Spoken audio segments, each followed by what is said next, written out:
Hello students, welcome. अभी हमने uses of dimensional analysis का प्रीवियस वीडियो में पहला यूज किया था। That was to what was it, do you remember? That was to check the correctness of the given physical equation. आज हम इसका डायमेंशनल एनालिसिस का सेकेंड एप्लीकेशन कर रहे हैं। वो क्या है? To derive relation between various physical quantities. Simple terms में इसका क्या मतलब है? अगर सपोज आप इक्वेशन या फॉर्मूला लिखना चाहते हैं सेंट्रीपिटल फोर्स का, सेंट्रीपिटल फोर्स F, और लिखते समय आपको इतना तो याद है ये किन फैक्टर्स पे डिपेंड कर रहा है कि ये मास पे डिपेंड करता है m, वेलोसिटी v और डिस्टेंस r पे डिपेंड करता है या रेडियस r पे डिपेंड करता है। पर तुम्हें ये याद नहीं आ रहा कि एग्जैक्टली फोर्स का इन तीनों के साथ क्या रिलेशन है या कितनी पावर्स पे ये डिपेंड कर रहा है या क्या फॉर्मूला है, राइट? उसके लिए हम यूज करते हैं डायमेंशनल एनालिसिस का ही। वो कैसे? Let's find out. ओके, अब आपको ये मालूम है कि फोर्स डिपेंड्स अपॉन मास। हम लिख देंगे प्रोपोर्शनल टू m, और m की पावर क्या है? 1 है, -1 है, 2 है, 3 है, ये हमें मालूम नहीं है अभी, तो हमने उसको लिख दिया raise to the power a। उसी तरह से हमें ये मालूम है force depends upon velocity of the object. क्या उसका ऊपर पावर है, किस पावर पे वो डिपेंडेंट है, उसके वेलोसिटी पे वी डोंट नो, हमने उसको लिख दिया b। एंड अनदर फैक्टर जिसपे वो डिपेंड कर रहा है फोर्स, दैट इज r, उसका किस पावर पे डिपेंडेंस है हमें मालूम नहीं है, c। तो अब हमारा नेक्स्ट टास्क क्या है? हमें a, b और c की वैल्यू निकालनी है। अगेन हम लोग यूज करेंगे डायमेंशनल फॉर्मूलाज के। What is the formula for dimensional formula for force? Force is again याद है mass into acceleration, mlt minus 2. It is proportional to mass m with some power a, which we have to find out. It's proportional to velocity lt minus 1 with some power b, which again we have to find out, and a proportional to some distance r, जिसको हम dimensional formula लिखेंगे l, और power क्या है? c। अब हमारा next काम क्या है? हमें a, b, c की वैल्यू निकालनी है। तो उसके लिए हम अगेन इसको क्या लिख सकते हैं?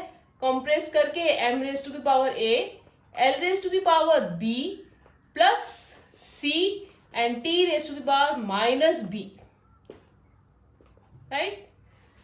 अब principle of homogeneity will come into action. उसके अकॉर्डिंग क्या है कि अगर दोनों तरफ डायमेंशनल फॉर्मूलाज प्रोपोर्शनल हो रहे हैं या इक्वेट हो रहे हैं, तो दैट मीन्स उनकी रिस्पेक्टिव डायमेंशंस भी सेम होनी चाहिए। रिस्पेक्टिव फिजिकल क्वांटिटीज की डायमेंशंस दोनों तरफ इक्वल होनी चाहिए। This is the principal of homogeneity, जिसका यूज हमने इससे प्रीवियस एप्लीकेशन में भी किया था, जिसके के अंदर हमने इक्वेशन की करेक्टनेस चेक की थी। उसी प्रिंसिपल ऑफ होमोजेनिटी को यूज करते हुए लेट्स फाइंड आउट कि यहाँ पे एक पावर है m की a और यहाँ पर है पावर m की 1, that means a has to be equal to 1। l की पावर है b प्लस c, और अगर ये दोनों क्वांटिटीज प्रोपोर्शनल है तो l की पावर दोनों तरफ बराबर होनी चाहिए, मतलब 1। और उसी तरह से माइनस b है t की पावर, और यहाँ पर है -2, तो यहाँ से डायरेक्टली हमारे पास b की वैल्यू तो आ ही गई, b इज इक्वल टू हो गया 2। a की वैल्यू भी आ गई, a हो गया 1, और c की वैल्यू क्या हो जाएगी? 1 माइनस b, 1 माइनस 2 मेक्स -1। अब इसका मतलब अगर हम ये तीनों वैल्यूज यहाँ पुट करें तो ये फॉर्मूला क्या बन जाएगा कि f will be proportional to some m raise to the power 1, v raise to the power 2 and r raise to power c, that is -1, और ये आ जाएगा नीचे आकर r, 1/r। तो ये हमारे पास फॉर्मूला ड्राइव हो गया, f is proportional to mv² by r। And if you remember centripetal force का फॉर्मूला भी क्या होता है? F is equal to mv² by r ही तो होता है, जिसके अंदर अगर हम ये प्रोपोर्शनलिटी साइन हटाएं तो हम अपने आंसर में ये भी लिख सकते हैं it is equal to some constant के mv स्क्वायर बाय r, जहां पर कांस्टेंट k की वैल्यू आपको जरूरी नहीं है कि मालूम हो, हाँ आप अपने आंसर में मेंशन कर सकते हो where k is, you can simply write where k is some constant. Alright, तो ये एक सिंपल सा एग्जांपल है जिससे कि हम बहुत आसानी से समझ सकते हैं कि डायमेंशनल एनालिसिस हमें किस तरह से हेल्प करता है किसी भी रिलेशंस को ड्राइव करने में। ऑलराइट, इसी तरह से अनदर एग्जांपल भी हम ले सकते हैं इसी कॉन्सेप्ट का to understand it better way. That is, suppose we have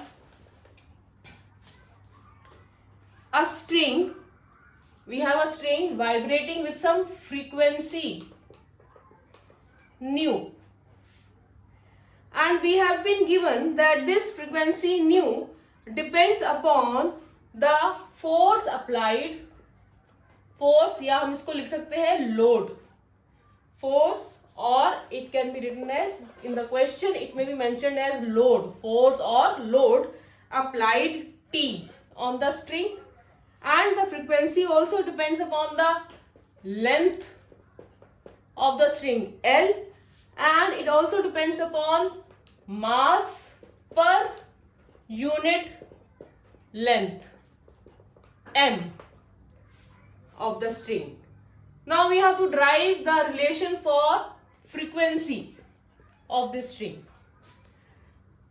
अब बेटा सबसे पहले तो आप क्वेश्चन को बहुत ध्यान से समझ लीजिए कि वो क्वेश्चन हमें क्या कह रहा है। हमें कहा गया है कि एक स्ट्रिंग है, स्ट्रिंग मतलब अ थ्रेड, राइट, अ स्ट्रिंग जिसको वाइब्रेट करवानी है और उसकी फ्रीक्वेंसी क्या है वाइब्रेशन की, न्यू, और हमें ये फैक्टर्स दिए हैं कि वो न्यू किस किस पे डिपेंड कर रहा है। It depends upon the force, that is a tension which is applied, again nu is proportional to the force या tension applied to some power A which we have to derive. It depends upon the length of the string L, again कुछ power B which we have to find out. And then the third factor is mass per unit length. So small m, again some power C which we have to find out. Right? Now how to proceed? सबसे पहले तो आप ये देखिए frequency है, तो frequency का dimension formula क्या होगा, फ्रीक्वेंसी का यूनिट क्या होता है, पर सेकंड मतलब t raise to power -1, proportional to t is the force और load, that is mass into acceleration. L is what, length of the string, that is, and then small m is what, mass per unit length, that is mass per unit length. All right, so let me write it over here. So we have found a basic structure of how to start with our problem. I will compile on both the sides the respective powers and let's see how it works. This is okay. First let me write it in terms of m is to the dimension 0, L is 0 and t raised to power -1 proportional to m is a and either it is c, so it will become a plus c. Next is L is raised to the power a, raised to the power b and raised to the power -c, so we'll combine, it is a plus b minus c, and then next t is raised to power -2 into a minus 2a. All right,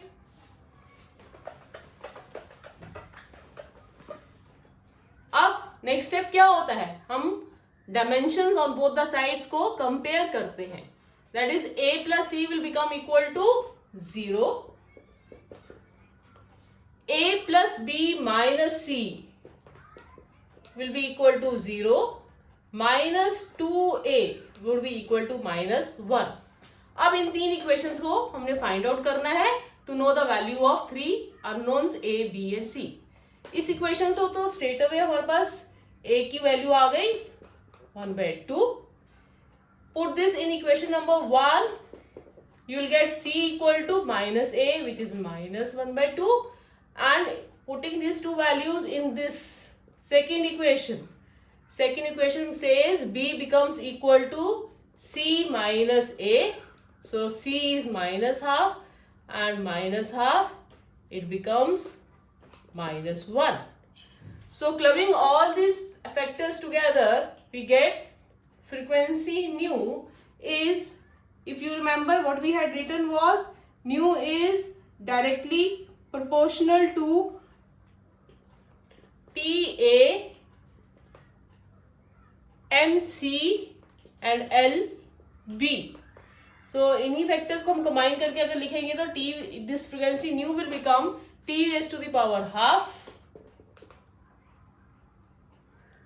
M raise to the power minus half, तो नीचे आ जाएगा plus half में, और L raise to the power minus 1, right. और in other terms we can write this as nu becomes proportional to under the root, we get T by M, and L inverse means 1 upon L. So this becomes the required answer, where you are not supposed to write it as equal to some constant it may come, but अभी हमें मालूम नहीं है constant क्या है, तो हम अपना आंसर ऐसे ही छोड़ सकते हैं. So this is how it is done. अब suppose हम एक और कोई क्वेश्चन लेते हैं, another interesting question.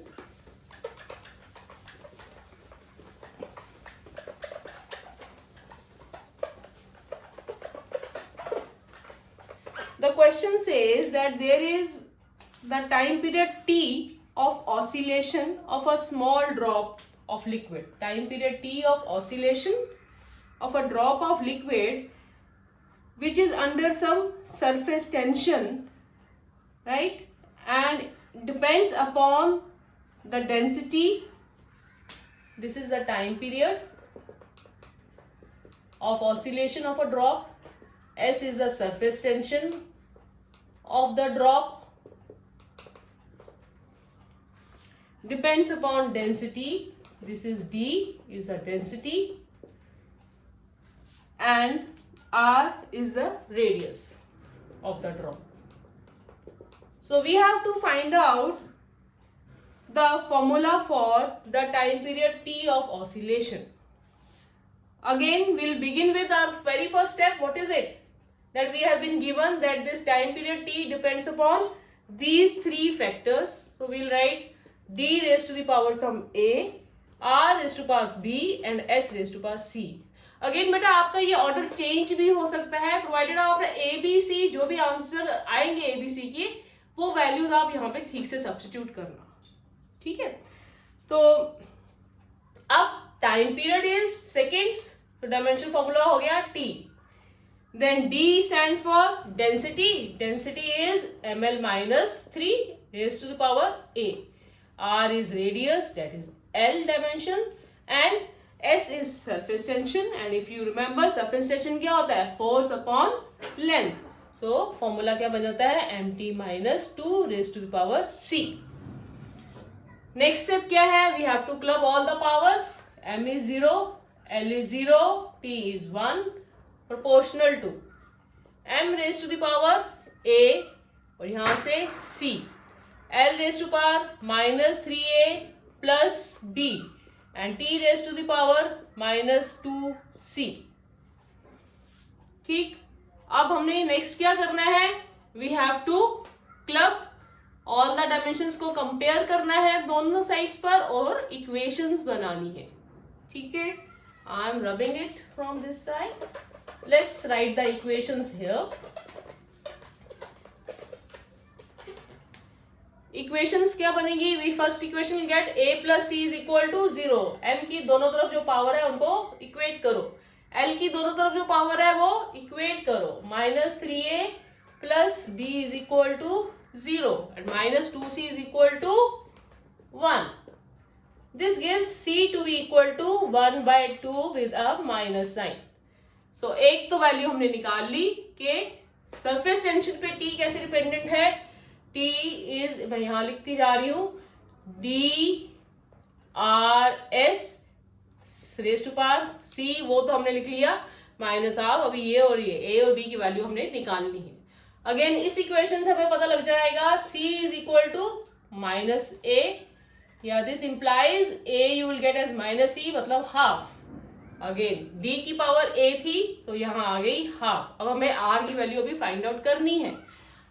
R raise to power क्या है, B, और B कैसे आएगा इस इक्वेशन से, इस इक्वेशन से, from equation number 1 I am writing, we get B is equal to plus 3A, which is equal to 3 into A is half, 3 by 2 is the value for B. So we get 3 by 2. So what is the answer? We can write this answer as T is proportional to or equal to some constant K into under the root R raised to the power cube D upon S. So this is what we are getting the formula for T. In simpler terms, clearly I can write this as D R cube upon S. So this is how it works. Beta, any other question regarding this problem topic based on this? You can ask me in your comments. Okay, thanks.